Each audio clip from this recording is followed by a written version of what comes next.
and we cannot get donations. So give us just a couple minutes to change our note cards out and figure out what we're going to do with it. Introduce some people, talk about our amazing sponsors. We could not do any of this without our sponsors. Y'all's event here, amazing event.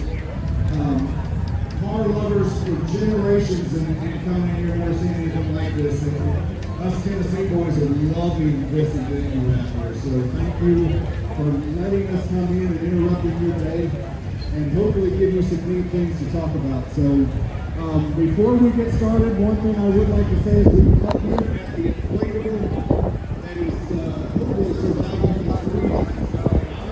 But it is not. But if you come up here seeing us, there's 2 great race tents over here, and there's some merchandise that we would love to sell you. The support crews are all volunteers that come in. All these people in these blue shirts that say staff are volunteering their summers to come out and hang out with this little circus that we call the Great Race. The more you buy from them, the less they have to pack back up every afternoon. So they would be loving to sell you a t-shirt, a program, all kinds of stuff. Our sponsors, Coker Tire, Haggerty, Hemmings, all have tents over here. They would love to talk to you. I know Coker Tires, where Jason comes out of, they've got some amazing products they would love to get in the back of your car before you go home. Oh yes, so Scott Culp was just speaking to you. My name's Jason White. We may have flew past that part. Our name's not important. We're going to bring to you the story of the Great Race, a little bit of information about the cars you see starting their journey here together. We had the privilege of doing the start of the Great Race here in 2013. So, ever how many? A dozen years ago. Many years ago. And it was pretty awesome then. Looks like they had a pretty great show going on this year too. We were able to get over here yesterday and kind of check it out, walk around, and not be talking the whole time. So, that is our job today. To teach you about Great Race and to congratulate these drivers on starting a lifetime adventure, which is very special about Great Race. It is a bucket list item for many people. You will hear nearly half the field are rookies or second timers fulfilling the list for themselves or for maybe a family member. So it's a pretty cool deal. Great Race has been going on since 1983. So Scott, if you would quickly just tell us how the rally works, and then I'm going to get into this list. All right, you know quickly is the hardest part to explain this. So I've tried to practice this for years. So how this works, this is not an annual run. This is not a car show that travels across country. It turns into all of those things, but that is not the intention. It is truly a rally course. The racers, 30 minutes before they set out in the morning, get a map of directions. They are turn-by-turn directions, step-by-step. The thing that is also there, if you print one out on Google, it's going to tell you how long it will take you in your miles to get there. That is not on these maps.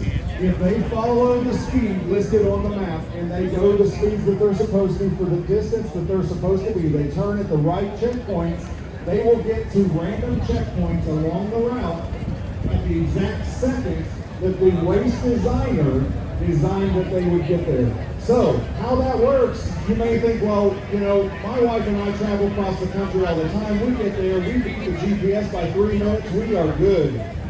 That's great, and I do that too, but you're going to be 3 minutes off on your race route.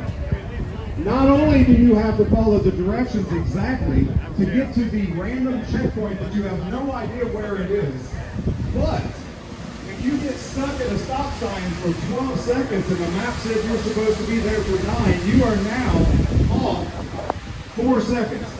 That's right. Check my math real quick. I do simple math for a reason. So you're 4 seconds off. Your navigator has to figure out how fast do I have to go to make up that race time of 4 seconds. That's not 4 seconds on a stopwatch. You're supposed to be going the map speed, which means you may be going 40 miles an hour. You're off for 4 seconds for 40 miles an hour. You've got to make that up at 45 miles an hour. So the race is designed about 10 miles an hour under the posted speed limit. That gives each driver navigator a gap to be able to catch that up. It may be timed. You may have to sit at 20 miles an hour for 2.5 minutes. You have to hold a vintage car with vintage technology of the era of the time that car was invented at that speed. You know, if you've driven these cars 20 miles an hour going up a hill for 2.5 minutes is not easy. It's going to be 2 over, 2 under the entire time fighting that car. The navigator driver has to keep track of that to make sure that when you pop up over that hill and you hit that random checkpoint, that you are there the exact second. At the end of the day, you get your score, and all these cars cheer. If you look at these cars, especially these up here in the front, they've got a lot of round stickers on those. Those are Racer Gold right there. Those are ace stickers. That means they got to the random checkpoint at the exact second that they didn't know they were supposed to get there, but they nailed it. At the end of 2,300 miles, give or take, we don't know how long the race exactly is because we don't know the route that they're running. Even Jason and I have no clue. We just know where we're eating tonight. We don't know how they're getting there. They have to get there. If they get there right, they get their aces. At the end, Sunday, if they've kept the driver-navigator communicating and working together, sometimes we joke about that, but there's times where people have left halfway through the race and don't talk to each other after that. Hopefully not a husband and wife. It's really messy. But at the end of the race, Sunday, we will have cars with less than 30 seconds of penalty for the entire route. We told you about the Fredettes who were up here who won the championship division yesterday with the rear end out of their car the day before, the night before, until that morning when they ran. They fixed it, got in, and won that day for the Grand Champion division. That happens all week long. It takes all the teams working together to keep these cars running. They have to travel with whatever parts they're going to have for the entire race. They have support crew that follow them on the interstate. They can't interact with the racers during the day. They go a different route. But that whole thing has to work together to get the car, the navigator, and the driver to South Carolina at the end of this race come Sunday at the speeds that they have to be there. So it is a huge undertaking. We have about 100 or so volunteers that help put this together. All of us take our time off from work and vacations to come support this thing. We love it. All of us at one time or another have been involved in it. Jason and the race directors work for Coker Tire. Jenny and I up here, we volunteer our summer to come and hang out with the race. We get it in our blood. So if you see these people with these blue shirts on that say staff, they literally are volunteering to hang out with everybody. They set this stuff up every day. They tear it back down every night. We've got another crew that's already at the night stop that's already setting up and getting ready for us there. Jason and I get to jump in cars and have our own little road route that we get to the stops every time before the cars get there. But what we're going to do, and I'll let Jason read off the sponsors and give you some more information, but here in just a few minutes, we're going to start running these cars through. We will tell you the driver, navigator, and the car number, a little bit about the car that we can, but we're going to run 125 cars through, give or take, in 30-second increments. So it's going to go hot and fast. Watch your toes if you're standing near the cars when they start running. They'll start creeping up here. By the end, it's a little hot in the back. So some of these cars are going to start sweating more than the drivers and navigators. So watch your toes. They may be spitting some fluids out at you, and the car may be too. So just watch what you're doing. Jason, take it over. Absolutely. You have to understand this event is such an undertaking. Nearly 600 people, all in between the competitors and the staff and the volunteers. It's absolutely critical that we have sponsorship and local support to get this done. So huge shout out to MSRA for giving us a place to take off here. Put your hands together for it now. This is an awesome event, one of the greatest in the country. I've seen it before, I'm seeing it again today. But let me thank our title sponsor, Hennings, so much. We got a little bit more to tell you about something we're doing in conjunction with Hennings this year. Hennings has been a part of Great Race for 15 years, and we can't thank them enough for their continued support. The Haggerty Drivers Club, another over a decade of sponsorship for Great Race. They believe, both companies, Hennings and Haggerty, believe that driving the cars is what keeps the hobby alive, which is exactly what Great Race is about. So, you're going to see lots of stickers and sponsors and all of that, but just know that these are personal relationships to our businesses and our racers. These sponsors didn't just pony up here just to put a sticker on something. They believe in old cars, the old car hobby, and keeping it alive, and so do we. So big shout out to Hennings, Coker Tire, and Haggerty Drivers Club for standing behind Great Race every single year. So before we get going, speaking of Hennings, this 1972 Corvette up here, if you're into C3 Chrome Bumper Corvettes, that particular one you can own.